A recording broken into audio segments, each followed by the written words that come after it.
Pokemon may be a fun and colorful world, but have you ever stopped to really read the Pokédex? Some of these entries are straight out of a horror movie. From Pokemon that steal souls to ones that stalk you until you collapse. These creatures hide terrifying secrets in plain sight. Today, we're diving into 100 of the creepiest Pokédex entries, straight from official games.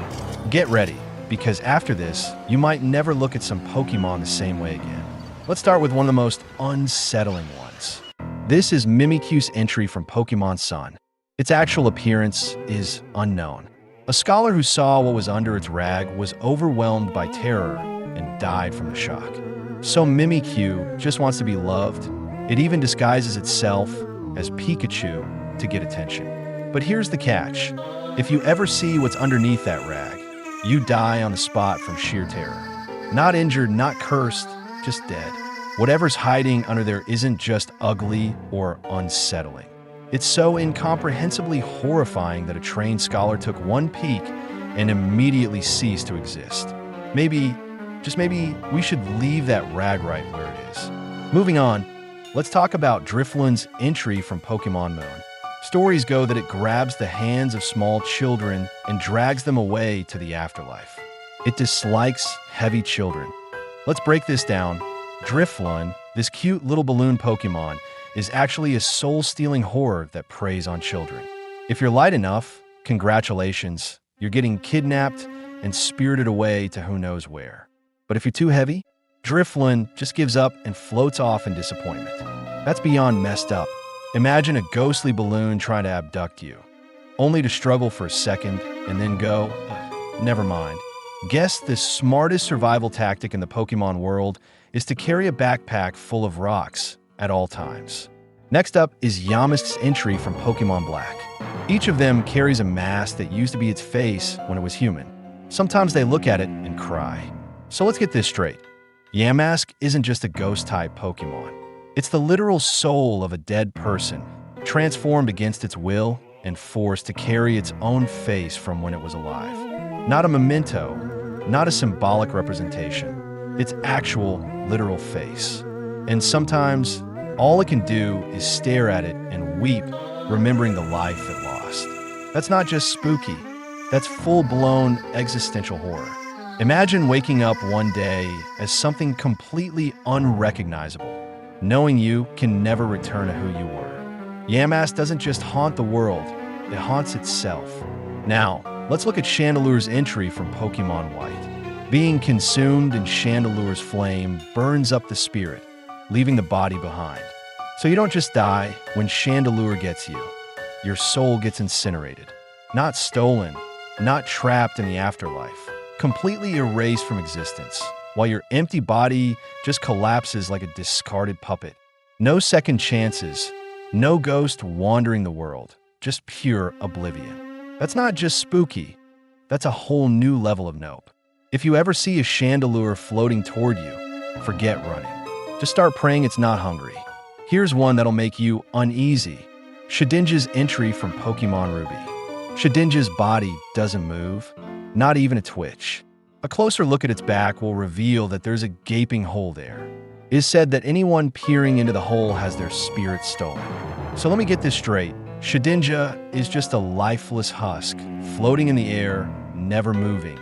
And if you accidentally look into the hole in its back, whoops, there goes your soul. No warnings, no second chances, just instant spiritual theft. Which begs a question. Every trainer who's ever caught a Shedinja, are they just dead inside now? Because that would explain a lot, especially my sleep schedule. Let's talk about Phantum's entry from Pokemon Sun. These Pokemon are stumps possessed by the spirits of children who died in the forest. Their cries sound like eerie screams. Wait, children who died in the forest? And now, they're just haunting tree stumps, doomed to wander forever while letting out blood-curdling screams? Pokemon really just slipped that in like it's no big deal. Imagine getting lost in the woods, hearing what sounds like a crying child, only to realize it's not a child. It's a phantom, and that means someone never made it out. Yeah, maybe don't wander in a tall grass alone. Let's check out Hypno's entry from Pokemon Fired. It carries a pendulum-like device. There once was an incident in which it took away a child it hypnotized. So Hypno didn't just almost kidnap a kid, it actually did. No, it lures people in, or it has a creepy aura. No, this thing straight up stole a child and just left with them. Where did the kid go? Did they ever come back? Pokemon doesn't say. All I know is if I ever see a Hypno, I'm locking my doors, shutting my windows, and sleeping with one eye open. Here's something nightmare-inducing.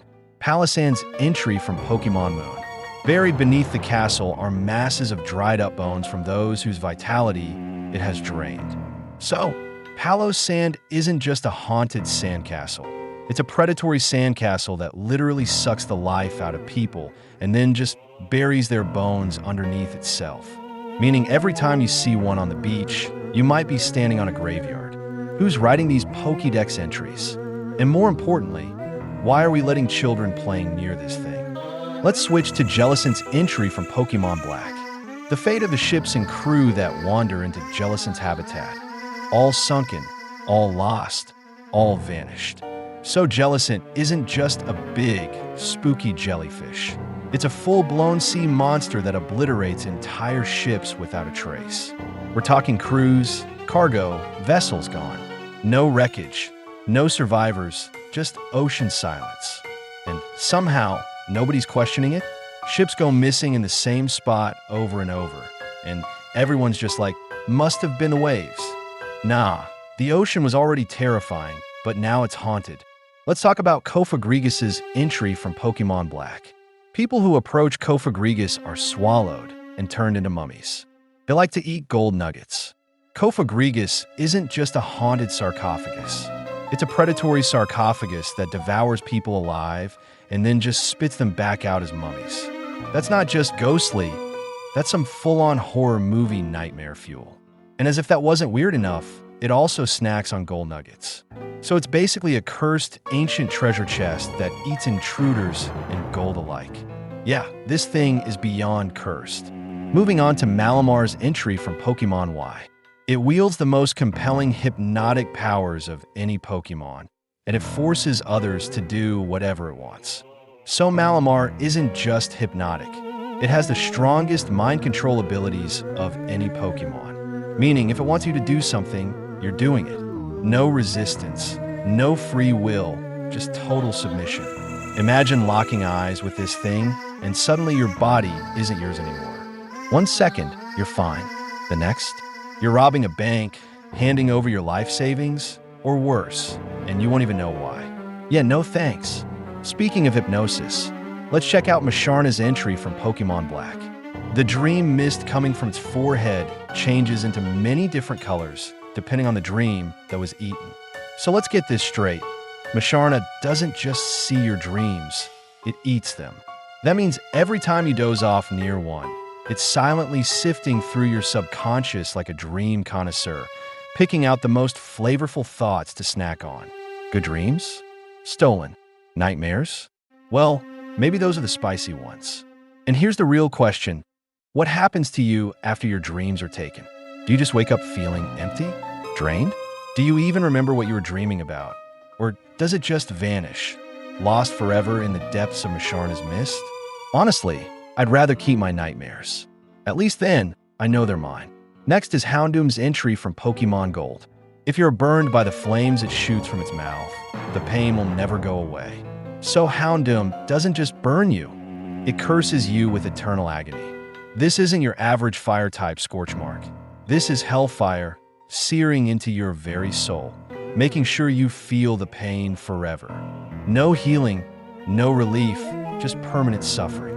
Imagine getting hit by one of its flamethrowers and realizing this isn't going away.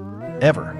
No medicine, no Pokemon Center, just lifelong torment as a reminder that you messed with the wrong fire-breathing hellhound. At this point, I'd rather just not get burned. Now let's talk about Parasect's entry from Pokemon Fired. A host-parasite pair in which the parasite mushroom has taken over the host bug. The bug is mostly dead, so let's really think about what's happening here. Parasect isn't a Pokemon anymore. It's a walking corpse, completely taken over by the massive mushroom on its back. The actual bug that hatched as a cute little Paras? It's gone. No thoughts, no will of its own, just an empty shell being puppeteered by a parasite. And the worst part? This isn't even a fantasy concept. This actually happens in real life. There are real-world fungi, like cordyceps, that infect insects, take over their nervous systems, and force them to move against their will. Eventually, the fungus grows out of them, completing its horrific life cycle. Now imagine that happening on a much larger scale. In the Pokemon world, Parasect isn't just an unfortunate bug, it's a warning. A sign that something truly disturbing has taken control. And every time you see a Parasect, remember, that mushroom isn't just riding along. It's the one in charge. Now for a truly bizarre one. Kadabra's entry from Pokemon Fired. It happened one morning. A boy with extrasensory powers awoke in bed, transformed into Kadabra. Hold up, Kadabra used to be a kid. This isn't just a Pokemon with psychic abilities. This is straight-up body horror. Some poor kid went to bed as a normal human and woke up as a Pokemon, with no explanation, no warning, just a completely new existence. And this raises so many questions. Did the kids still have memories of their human life? Did their family just find an empty bed one morning, completely unaware that their child was now out there, trapped in a Pokemon's body? Does this mean every Kadabra was once human? And if so, what about Alakazam? At this point, catching a wild Kadabra doesn't feel like building a team. It feels like kidnapping. Moving on, let's check out Medichamp's entry from Pokemon Emerald. Through the power of meditation, Medicham developed a sixth sense. It gained the ability to see the auras of its enemies. So Medicham doesn't just fight with skill, it literally sees your aura, reading your energy before you even make a move. That means every punch, kick, or strategy you try, it already knows. It's not just reacting, it's anticipating. Imagine stepping into a battle, throwing your best attack, and watching as Medicham effortlessly dodges, like it saw it coming before you even thought about it. It's not just quick reflexes, it's pure foresight. At that point, fighting it feels less like a battle and more like a hopeless mind game. Moving on to Bruxish's entry from Pokemon Moon. It emits a psychic power strong enough to cause headaches as a deterrent to its prey. So Bruxish doesn't need to chase, bite, or trap its prey. It just exists and radiates pure psychic agony into anything nearby. You don't get a warning, you don't get a chance to escape, just an instant, skull-splitting migraine because a fish decided you were too close. And if that's what it does to prey, imagine what happens if it's actually threatened. Forget swimming away. You're probably already blacked out from the pain. At this point, the ocean isn't just terrifying. It's a minefield of creatures that can ruin your day just by looking at you. Here's a dark one, Tyranidar's entry from Pokemon Sword. This Pokemon is a mobile disaster. If it appears, it is said to leave nothing standing. So Tyranitar isn't just strong, it's a force of nature. This isn't a Pokemon you battle, train, or even try to reason with. It's a walking extinction event, leveling everything in its path just by existing. If a Tyranitar shows up, it's not a question of if destruction will happen, it's how much. And the scariest part? It doesn't even need a reason. It's not attacking out of malice or hunger. It's just that powerful. It could be in a good mood, stomping around, and suddenly your entire town is rubble. Forests? Flattened. Mountains? Punched straight through. The environment itself cannot contain this thing.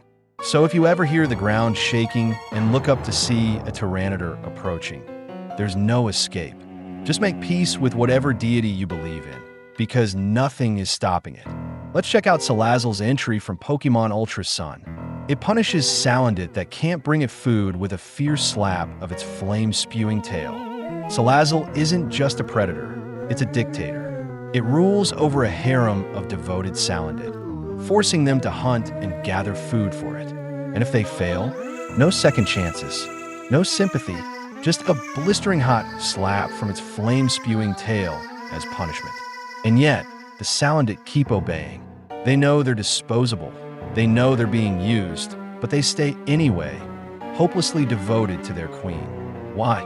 Because Salazzle's toxic body literally brainwashes them. The pheromones it emits make them so infatuated that they'll do whatever it takes to please her, even if it means getting burned in the process.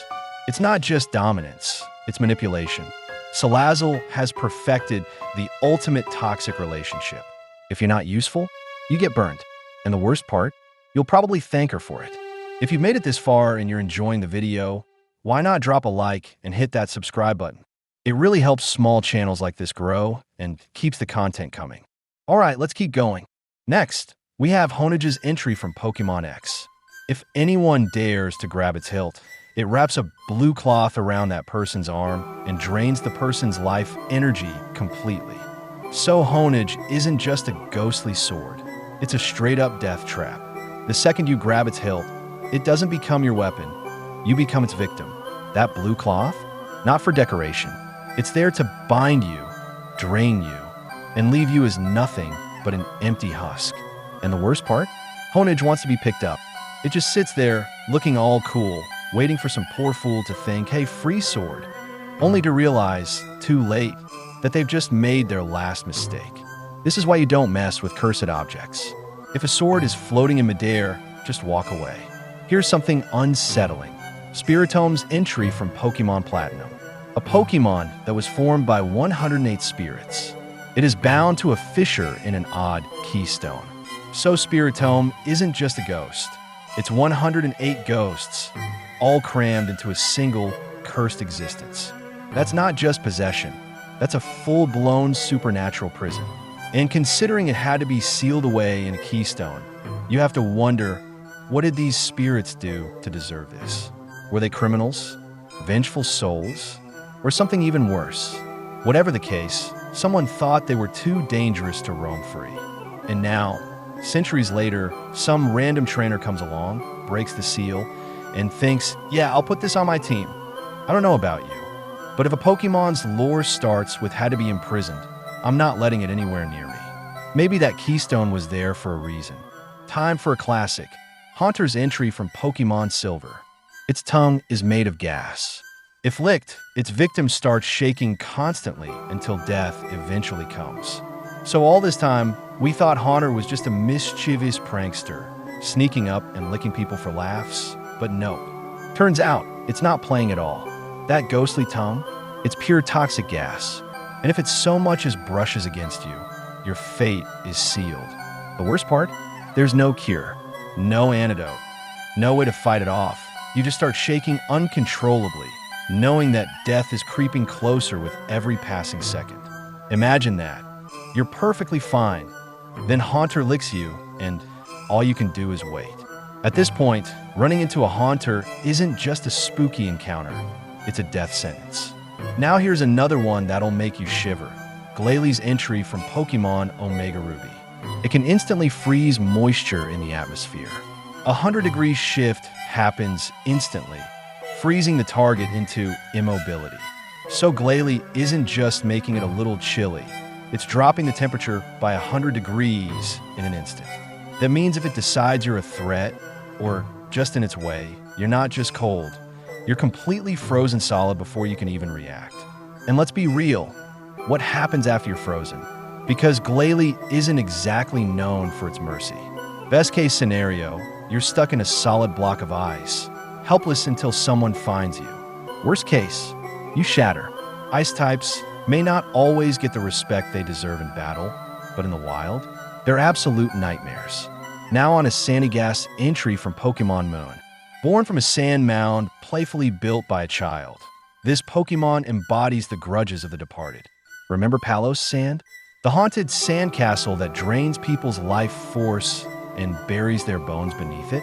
Yeah, this is how it starts.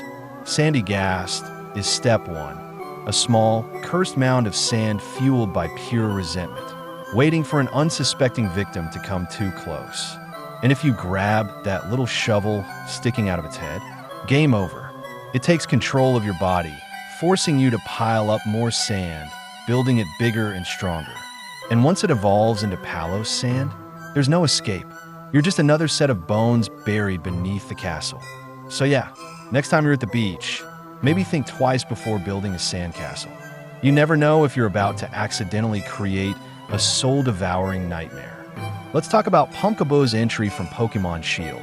When taking spirits to the afterlife, small Pumpkaboo pretend to be children. The large ones pretend to be adults. Pumpkaboo isn't just some cute little pumpkin Pokemon. It's literally a guide for the dead. And the way it does its job? By disguising itself as the very souls it's leading.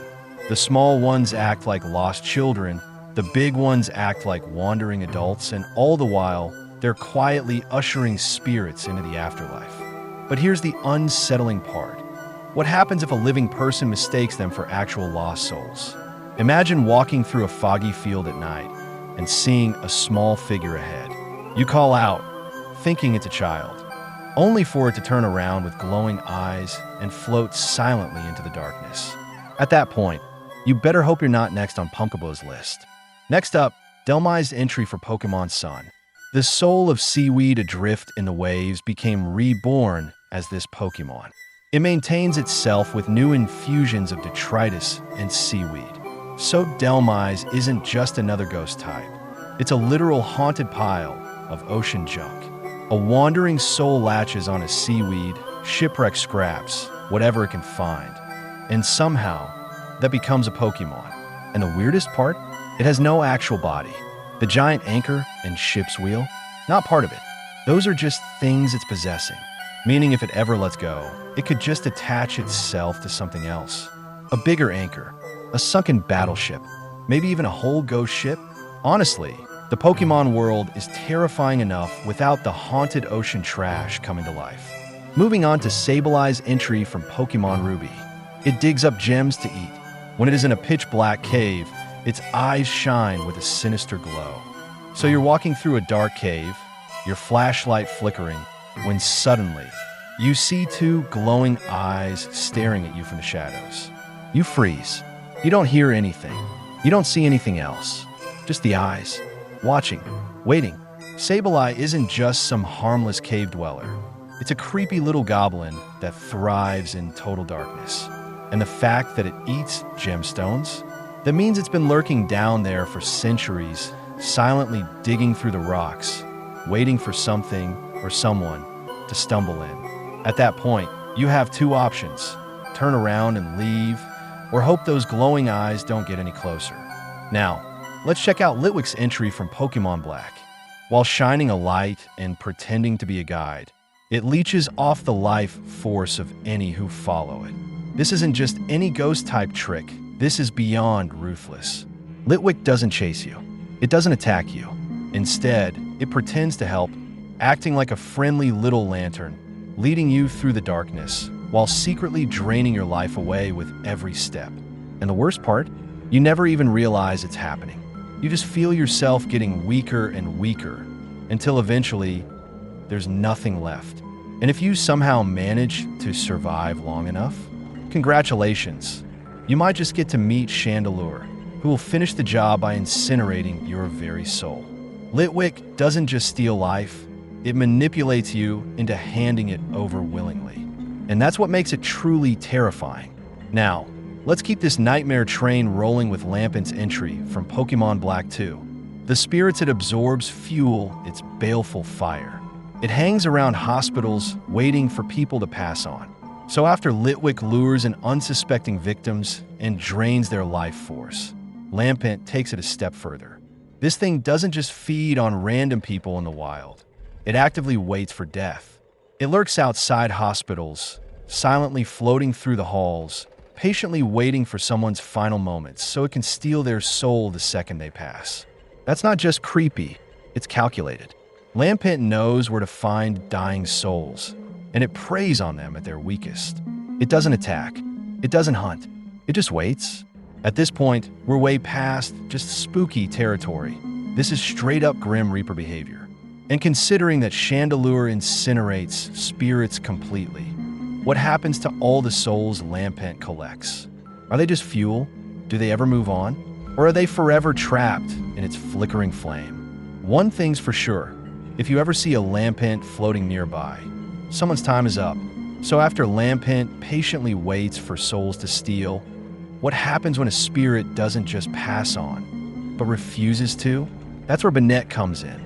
Its Pokemon Sapphire entry says, Banette generates energy for laying strong curses by sticking pins into its own body. This Pokemon was originally a pitiful plush doll that was thrown away. Unlike Lampent, which preys on the dying, Banette is a soul that was never ready to go. It wasn't just abandoned, it was betrayed. A discarded toy filled with so much hatred and resentment that it clawed its way back to life, purely out of spite. And the way it keeps itself going? By stabbing itself with needles, channeling its pain into powerful curses. Every single pin, every ounce of suffering, all of it is fueled by revenge. But the real horror? It's still looking, searching for the one who threw it away. And if it ever finds them, well, some ghosts haunt people out of mischief. Banette haunts with a purpose. Now, let's talk about Frostless's entry from Pokemon Moon. When it finds humans or Pokemon it likes, it freezes them and takes them to its chilly den, where they become decorations. Some ghost types haunt, some curse. Frostless collects. If it takes a liking to you, that's not a good thing. It means you're about to become a permanent fixture in its icy lair. And the worst part? It's not even out of malice. This isn't like Banette, fueled by revenge, or Chandelure, burning spirits into nothingness. Frostless just wants to keep you. You're not prey. You're not an enemy. You're a decoration. Something it admires enough to freeze solid and bring back home, where you'll remain trapped in ice forever. It makes you wonder, how many frozen figures are already in its den? How many people have vanished into the mountains, only to end up as lifeless statues in some eerie, frost-covered cavern? Honestly, maybe being unattractive has its perks. Next up, let's talk about Gourgeist with its Pokemon X entry. Singing in eerie voices, they wander town streets on the night of the new moon. Anyone who hears their song is cursed. Some ghost types lurk in abandoned houses, deep forests, or forgotten ruins. But Gourgeist, it doesn't hide. It walks the streets, out in the open, moving through towns under the cover of darkness. And if you happen to be outside when it passes by, you won't even realize you're in danger until you hear it. A soft, eerie song floating through the night. No screams, no sudden attacks, just a haunting melody that seals your fate the moment it reaches your ears. And by the time you realize what's happening, it's already too late. And here's the thing, Gourgeist doesn't hunt. It doesn't chase people down or lure them in like Litwick. It just sings. That's all it needs to do. Its curse is in the sound itself. So what happens to those who hear it? Do they wither away? Lose their minds? Disappear? The Pokédex doesn't say. But if there's one thing we do know, if you ever hear singing on a moonless night, don't go outside. Here's a disturbing one. Cacturn's entry from Pokemon Sapphire. If a traveler is going through a desert in the nighttime, Cacturn will follow in a ragtag group. The Pokemon are biding their time, waiting for the traveler to tire and become incapable of moving. At first, this might not sound too bad. A group of Cacturn silently trailing behind you in the desert. Maybe they're just curious, right? But then you realize they're waiting. Not attacking, not making a sound, just stalking you. And the second you collapse from exhaustion, that's when they strike. No escape, no witnesses, just an unfortunate traveler who vanished in the dunes, never to be seen again. It makes you wonder, how many people have wandered into the desert and never made it out? And how many times has Cacturn been the reason? Moral of the story? If you ever find yourself in the Pokemon world, never cross the desert on foot. Get a Camerupt, a Flygon, heck, even a Dugtrio if you have to. Just don't walk. Because if you do, something will be watching and waiting. Let's talk about Beware with its Pokemon Moon entry. This Pokemon has the habit of hugging its companions. Many trainers have left this world after their spines were squashed by its hug. You'd think a big, fluffy bear Pokemon would be the perfect cuddly companion, until you realize it's hugging people to death. Beware isn't trying to be malicious. It just doesn't know its own strength. This thing can snap trees in half with a single swipe, so when it wraps its massive arms around you, there's no escape. You don't even have time to react before your spine gets crushed like a twig. And the worst part? Beware thinks it's just showing affection. Imagine bonding with your Pokemon, earning its trust, training together, only for your strongest connection to also be your last. In Beware's eyes, you didn't just get flattened. You were just loved a little too much. Next up is Drampa, with its Pokemon Ultra Sun entry. If a child that has made friends with is bullied, Drampa will find the bully's house and burn it to the ground. At first glance, Drampa looks like the gentle, wise old dragon of the Pokemon world, calm, kind, and protective. But as it turns out, it's not just protective, it's vengeful. Most Pokemon will fight to defend their friends, maybe scare off a threat. Drampa? It skips the warning stage entirely. If someone dares to bully a child it cares about, it doesn't just stop at the playground. It tracks the bully home. Now, picture this. You're a kid who made fun of someone at school. Maybe you pushed them around a little, took their lunch money. No big deal, right?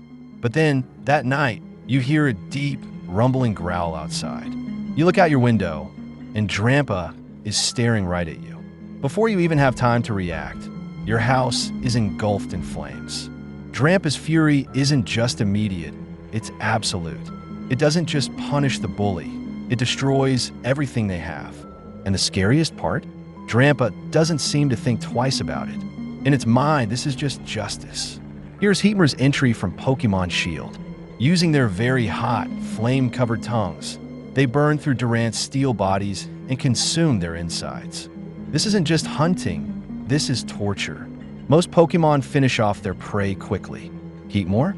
It burns Durant's alive from the inside out. Imagine being a Durant, thinking your steel armor makes you safe. Then Heatmor arrives. Its tongue, searing hot, covered in flames, lashes out and pierces straight through your metal shell. And the worst part? It doesn't stop there. Heatmer's tongue slithers inside, melting through everything, muscle, nerves, even your core, while you're still conscious. You can't run. You can't fight. You're trapped in your own body as you're cooked from the inside out. And when Heatmor is done, all that's left is an empty husk. Your steel armor still intact, but the life inside completely gone. This isn't a battle. This isn't even a fight. It's a slow, agonizing death, and Heatmor enjoys every second of it. Shifting gears, let's check out Duskull's entry from Pokemon Ruby. Duskull can pass through any wall no matter how thick it may be. Once this Pokemon chooses a target, it will doggedly pursue the intended victim until the break of dawn. You can't run. You can't hide. It will find you. Imagine this. You're walking home late at night, the only sound being your own footsteps. The streets are empty, the air is still. But then something feels off. A chill runs down your spine, and you swear you hear a faint whisper behind you. You turn, nothing's there, but that eerie feeling doesn't go away. Then, from a corner of your eye, you see it. A lone, shadowy figure floating just beyond the streetlights. A single red eye glowing from its skull-like face. You pick up the pace, trying to shake the fear, but it follows. You cut through an alley, it floats right through the wall. You bolt for your front door, fumble with your keys, rush inside, and slam it shut. But doors don't stop it. Walls don't stop it. You dive under the covers, hoping, praying that somehow it will leave.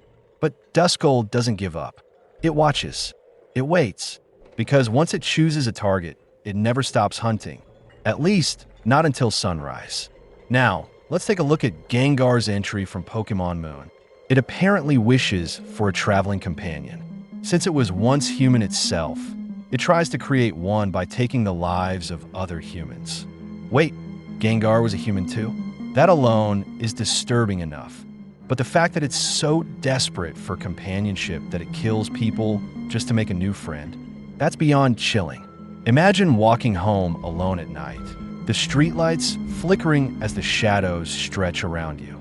You feel something watching, following. A whisper of laughter echoes in the distance. You turn, but there's nothing there. Then the air grows cold. Your breath turns visible, and suddenly, your shadow moves on its own.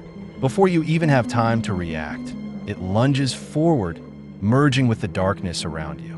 You try to run, but your legs feel heavy, as if your own shadow is dragging you down. And then, everything fades to black. You don't wake up. You don't go home. Because to Gengar, you weren't running away. You were just becoming its next friend. It's strange how so many ghost-type Pokemon were once human. Banette, Phantom, Yamask, and now Gengar. The Pokemon world really doesn't explain this, but it makes you wonder how many of these spirits were just unlucky souls who never found peace. And if Gengar was once human, was Ghastly too? Let's look at Ghastly. According to its Ultra Sun Pokédex entry, it said that gas emanating from a graveyard was possessed by the grievances of the deceased and thus became a Pokemon. That means Ghastly isn't just one soul, it's many. A swirling cloud of pure resentment, born from the lingering regrets of the dead. Every wisp of its gaseous body carries grief, anger, and unfinished business, condensed into a living nightmare. And since Ghastly loves to haunt people, it makes you wonder, are these spirits seeking revenge? Or are they just lonely? Either way, considering how many ghost Pokemon seem to have human origins, you have to ask, where do the souls of the dead really go in the Pokemon world? Next up is Misdreavus. Its Pokédex entry from Ruby and Sapphire says, Misdreavus frightens people with a creepy, sobbing cry. The Pokemon apparently uses its red spheres to absorb the fear of foes as its nutrition. So Misdreavus doesn't just like scaring people. It needs to. That eerie sobbing sound? It's not crying, it's bait. The second you feel fear, its glowing red orbs siphon that terror straight out of you, feeding off your dread like a parasite. Now imagine being alone in the woods at night, when suddenly you hear soft crying from the darkness. You hesitate, debating whether to check, and before you even decide, two glowing orbs appear, floating in the shadows. Your heartbeat quickens, your breath catches, and that's exactly what it wanted. It's not just haunting people for fun, it's farming them for food. Next up is Gorbis, and its Pokédex Alpha Sapphire entry says, although Gorbis is the very picture of elegance and beauty while swimming, it is also cruel. When it spots prey, this Pokemon inserts its thin, tubular mouth into the prey's body and drains the prey of its bodily fluids. This is a perfect example of how beauty can be deceiving. On the surface, Gorbis looks like a graceful, harmless sea creature, its slender, pink body gliding effortlessly through the ocean like a delicate ribbon. But beneath that elegance lies something far more sinister. It doesn't attack with sharp teeth or brute force. Instead, it simply pierces its prey and drains them dry, leaving behind a lifeless husk. There's something truly disturbing about how effortless it is for Gorbis, how it doesn't even need to struggle. The victim likely has no idea what's happening until it's too late. And the worst part, it never loses its beauty. Even as it's draining the life from another creature, it still moves with the same mesmerizing grace. In a way, that makes it even more terrifying, because sometimes the most dangerous things don't look like monsters at all. Huntail may not be as beautiful as Gorbis, but at least it's not as horrifying, right? Well, Pokédex Ultra Moon has something to say about that. Deep seas are their habitat. According to tradition, when Huntail wash up on shore, something unfortunate will happen. So not only does Huntail lurk in the darkest depths of the ocean, but if one ever washes up on shore, it's considered a bad omen. What kind of unfortunate event are we talking about? A storm? A shipwreck? Something even worse? Legends don't just appear out of nowhere. If people fear something enough to make it a superstition, then you know there's a dark history behind it. And if Huntail's presence is enough to send shivers down the spines of those who live near the sea, maybe we should be afraid too. The ocean is already terrifying. Its pitch-black depths hide creatures we still don't fully understand, and who knows what lurks in the abyss. But Huntail, it doesn't just stay in the deep. It comes ashore, and when it does, disaster follows. Could this be a simple coincidence? Or is there something supernatural at play? Maybe Huntail's arrival is a warning, a sign that something far worse is coming. Or, even more unsettling, maybe Huntail itself is the cause of the misfortune. We may never know for sure, but if you ever see a Huntail washed up on the shore, you might want to get out of there. Fast.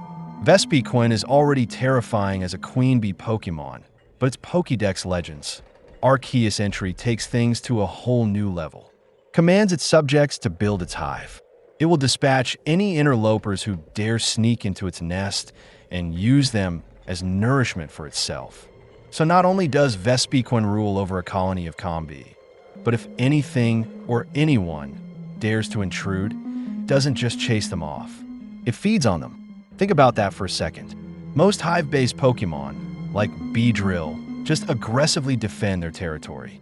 But Vespiquen, it eliminates intruders and devours them. That means anything from smaller Pokemon to perhaps even an unlucky trainer could end up as food for the queen. It also raises an unsettling question. How exactly does it consume its victims? Do the worker Combi break them down and bring the remains to her? Or does Vespiquen do it herself in some twisted way? Either way, it's horrifying. And it's not like anyone can fight back either. Vespiquen doesn't lift a finger unless necessary. It just commands its loyal workers to do the dirty work. That means if you ever get too close to a Vespiquen's hive, you won't just be dealing with her. You'll be facing an entire swarm of Combi, ready to overpower you. Most trainers wouldn't think twice about wandering near a beehive in the Pokemon world. But after reading this, you might want to think again. Next up, Jigglypuff might seem like one of the most harmless and adorable Pokemon out there, but its Pokédex Sapphire entry adds a disturbing twist to its signature ability. When this Pokemon sings, it never pauses to breathe. If it is in a battle against an opponent that does not easily fall asleep, Jigglypuff cannot breathe, endangering its life. Think about that for a second. Jigglypuff's entire survival depends on whether or not its opponent falls asleep. If it encounters a Pokemon with insomnia, high resistance, or just pure determination, it will literally suffocate itself to death. That means every time Jigglypuff enters a battle, it's risking its life just by doing what comes naturally. Imagine a Jigglypuff desperately singing, eyes widening as it struggles for air, but it can't stop because if it does, it loses the fight. And if that isn't horrifying enough, it raises an even darker question. Has this ever actually happened? Have trainers unknowingly watched their Jigglypuff sing itself to death, all because its opponent refused to fall asleep? For a Pokemon that's usually portrayed as a cute, playful puffball, this entry proves that even the most innocent-looking creatures in the Pokemon world can have some of the most terrifying fates. Moving into our next entry, let's talk about Meowstic. Its Pokédex X entry states, when in danger, it raises its ears and releases enough psychic power to grind a 10-ton truck into dust. At first glance, Meowstic looks like just another elegant feline Pokemon. But underneath that sleek, mysterious exterior lies unimaginable power. Think about this. Just by lifting its ears, it can unleash an attack strong enough to reduce an entire truck to dust. Not crush it, not throw it, erase it. That means anything or anyone that threatens Meowstic could suffer the same fate. It doesn't just fight back, it obliterates. And since this power only activates when Meowstic feels threatened, it makes you wonder, how many trainers have accidentally startled their own Meowstic, only to suddenly cease to exist? Meowstic may not be a ghost type, but if this entry is anything to go by, it can turn things into ghosts real quick. Next up, we have Eevee. Its Pokédex Ultra Moon entry states, its genes are easily influenced by its surroundings. Even its face starts to look like that of its trainer. Eevee's adaptability is one of its most well-known traits, allowing it to evolve into 8 different forms based on external conditions. But this entry suggests something far stranger. Its appearance, specifically its face, can begin to morph into that of its trainer. At first, this might sound cute, like a pet taking after its owner. But imagine waking up one day, looking down at your Eevee, and seeing a tiny, uncanny version of your own face staring back at you. That's not just mimicry. That's something unnatural. What if it doesn't stop at just the face?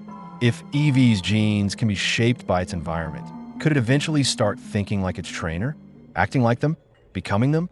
Eevee's transformations are usually seen as a gift, but after reading this entry, it's starting to feel more like a curse. Let's take a look at Ninetales now. Its Pokédex Red and Blue entry states, very smart and very vengeful. Grabbing one of its many tails could result in a 1,000-year curse. Ninetales isn't just an elegant, mystical fox. It's a being you do not want to cross. With intelligence said to rival humans and a memory that never forgets a grudge, this Pokemon is as vindictive as it is beautiful. A 1,000-year curse for merely touching its tail? That's not just punishment. That's a life sentence spanning generations. Imagine brushing against one by accident. Before you even realize what you've done, you've doomed yourself and possibly your descendants to centuries of misfortune. What kind of curses does Ninetales inflict? Is it just bad luck? Or something far worse, like a fate where misfortune follows you relentlessly, erasing any hope of happiness? Maybe it even warps reality itself, bending the world around you in ways that ensure you never escape its wrath. Legends say that each of its tails contains a mystical power. If just one tail can curse you for a millennium, imagine what would happen if you dared to provoke all 9. Next up is Dusclops, and its Pokédex Sapphire entry is truly chilling. Dusclops' body is completely hollow. There is nothing at all inside. It is said that its body is like a black hole. This Pokemon will absorb anything into its body, but nothing will ever come back out. A walking void, Dusclops isn't just a ghost. It's a one-way portal to oblivion. If you get too close, you might not just die, you might cease to exist entirely. Think about that for a second. Most Pokemon that attack their victims at least leave something behind. A lifeless body, bones, or even a spirit. But Dusclops? Nothing. It doesn't kill you. It doesn't consume you. It erases you. And the worst part? No one knows what happens inside. Is it an endless void where you're trapped forever? Do you get crushed instantly? Or do you just vanish as if you were never there? Imagine watching something, a rock, an object, a person, get pulled in only for there to be no sound, no struggle, just empty silence. No remains, no escape, just gone. Dusclops is not a Pokemon you want to provoke, because once you're inside, you're never coming back. Here's one that'll make you uneasy. Again, let's talk about Golbat, and its Pokemon Silver entry is downright vampiric. It can drink more than 10 ounces of blood at once. If it has too much, it gets heavy and flies clumsily. Pokemon is supposed to be a child-friendly franchise, but certain Pokédex entries really make you question that. This one makes it very clear. Golbat is a full-on bloodsucker. It doesn't just nibble or take a sip. It drinks so much that it actually weighs itself down and struggles to fly. Now, let's put this into perspective. 10 ounces of blood is nearly an entire soda can. That's a lot of blood for one sitting. And given how common Zubat and Golbat are in caves, that means they must be constantly feeding. The scariest part? The Pokédex never says it only drinks the blood of Pokemon. With creatures like this flying around at night, who's to say trainers aren't at risk too? Vampires may not exist in the Pokemon world, but they don't need to. Golbat is more than enough. Shifting focus, let's talk about Sinistcha, whose Pokemon Scarlet entry shows just how deceptive it can be. It pretends to be tea, trying to fool people into drinking it so it can drain their life force. Its ruse is generally unsuccessful. So this Pokemon literally disguises itself as a cup of tea, hoping that some unlucky person will take a sip, but not for refreshment. Nope, it just wants to drain their life away. The funny part? It's apparently really bad at it. Imagine lurking around, setting up the perfect trap, only for no one to fall for it. Maybe the eerie aura gives it away, or maybe people in the Pokemon world have just learned not to drink random, unguarded tea. Either way, Sinistcha is clearly not as subtle as it thinks. But honestly, why are so many Pokemon obsessed with stealing life force? We've seen ghosts draining energy, candles pretending to help travelers just to feed on them, and even Pokemon like Jigglypuff risking their own life just to keep singing. The Pokemon world is ruthless, and if this entry tells us anything, it's that you should probably bring your own tea. Turning our attention to a truly heartbreaking case, Cubone's Pokemon Yellow entry gives us a glimpse into its sorrowful existence. Where's the skull of its deceased mother? Its cries echo inside the skull and come out as a sad melody. Cubone isn't just a Pokemon, it's a walking tragedy. Every time it cries, its sorrow literally resonates inside the skull it wears, amplifying its grief into a haunting melody. That's not just sad, that's soul-crushing. Think about it. This poor creature never moves on. Its entire identity is shaped by its loss. The skull serves as both a shield and a reminder of the one it loved most. And the worst part? It never takes it off. The face beneath remains a mystery, hidden behind the remains of its mother. What does it even look like under there? Will we see the permanent pain in its eyes? And what about its cries? That sad melody isn't just an expression. It's an actual sound echoing through the air, a chilling, mournful wail that reminds everyone who hears it of the pain of loss. Imagine walking through a dark canyon at night and hearing a hollow, ghostly cry carried by the wind. You wouldn't just be creeped out, you'd feel the weight of its sorrow. But here's the real kicker. How many Cubone are out there? If every Cubone wears its mother's skull, does that mean every single one has lost its mother? Or is it something even darker? Is there a cycle we don't know about? The more you think about it, the worse it gets. The Pokemon world has its fair share of terrifying creatures, but sometimes the most haunting stories aren't about malice. They're about pain. And few Pokemon carry a heavier burden than Cubone. Shifting focus to a true nocturnal predator, Gliscor's Legends Arceus entry reads like something straight out of a horror movie. It glides soundlessly on pitch-black wings and sinks sharp fangs into the throat of its prey. It takes on a look of satisfaction once it has entirely drained its prey of blood. Gliscor isn't just a hunter, it's a nightmare lurking in the skies. Imagine walking through a dark forest, the only sound being the rustling of leaves, then silence. No warning, no flapping wings, just a sudden presence above you. Before you even realize it, razor-sharp fangs pierce your throat, and the last thing you see is its satisfied grin as it drains every last drop. That's not even the worst part. It enjoys it. The Pokédex makes it painfully clear that Gliscor isn't just feeding out of necessity. It relishes the process. The look of satisfaction on its face means it doesn't just kill.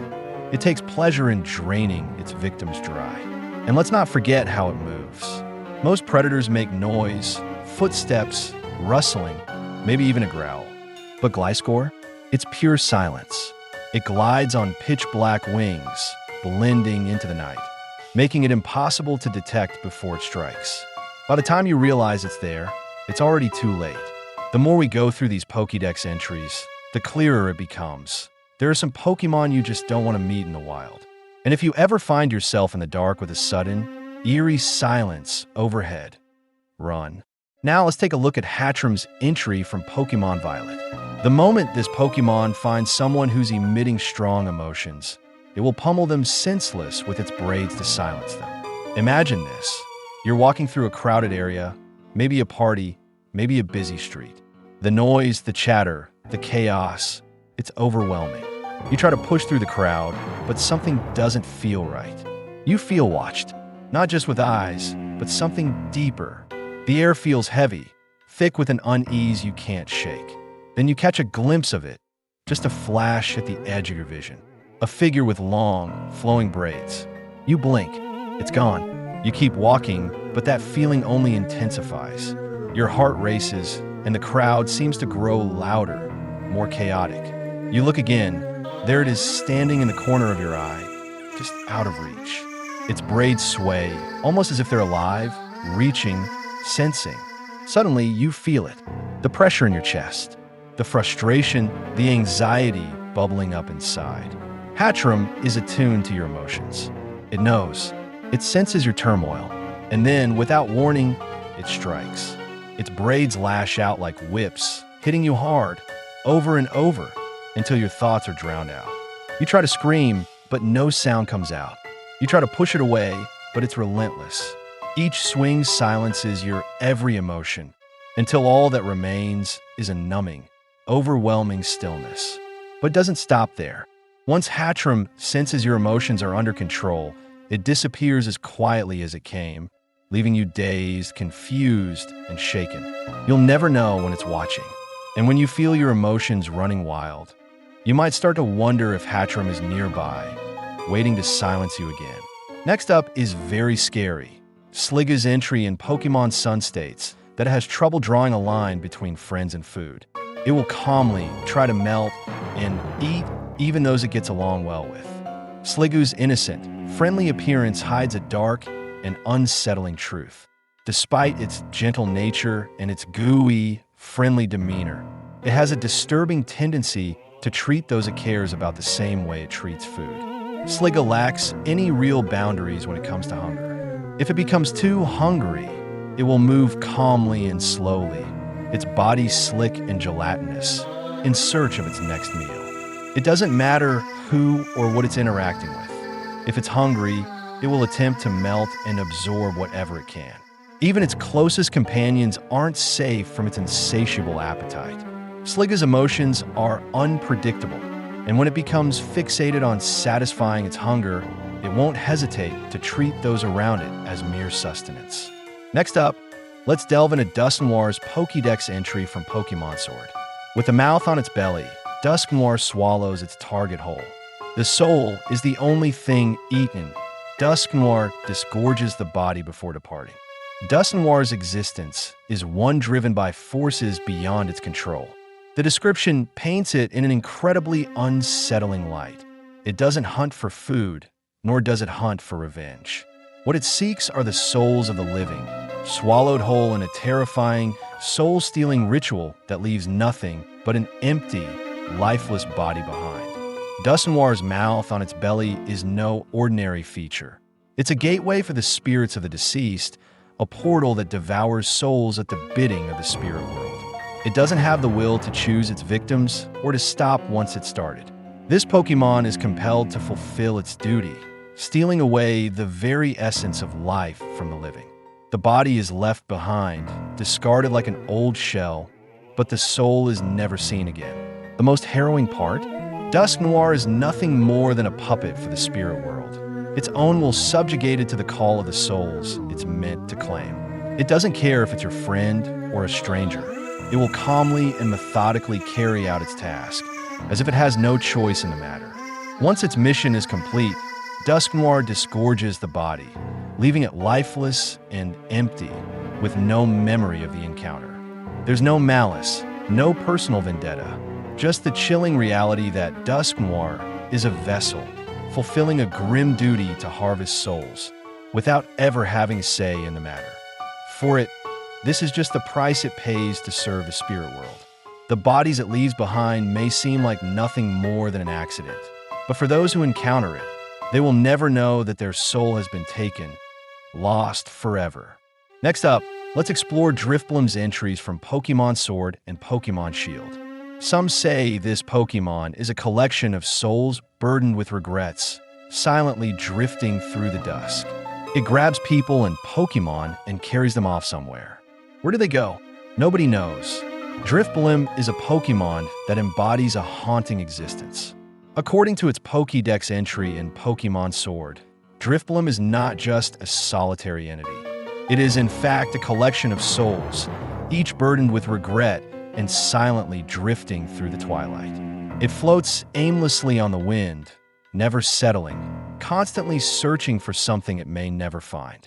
But while this may sound sorrowful, the truth behind Drifblim is far darker than it appears. Its journey doesn't stop at drifting. When Drifblim begins to deflate, it shifts from a passive wanderer to a relentless predator. As its body deflates, it becomes more desperate, reaching out to grab both Pokemon and unsuspecting humans, dragging them away to an unknown fate. Its actions are far from accidental. In fact, it has a chilling role in perpetuating the misery of its victims. According to the entry in Pokemon Ultra Moon, Drifblim's kidnapping is more than just an eerie quirk. It's a means of maintaining the never-ending torment of the souls trapped inside it. By kidnapping others, Drifblim brings more souls into its fold, all burdened by the same unrelenting regret. It's a vicious cycle that keeps them trapped in this misery, floating aimlessly through the winds of the world, with no destination in sight. This Pokemon is as terrifying as it is tragic. While Drifblim may seem like a victim of its own cursed existence, It's just as much an agent of misery, dragging others into its endless torment. The souls trapped inside it never find peace, and the bodies it takes are lost to time, never to be seen again. Driftblim moves silently through the dusk, always searching for more, always adding to its collection of regrets. Hope you liked this 1-hour deep dive into some of the creepiest Pokédex entries. And if you have made it this far, don't forget to like and subscribe if you want part 2 and helping me to grow my small channel.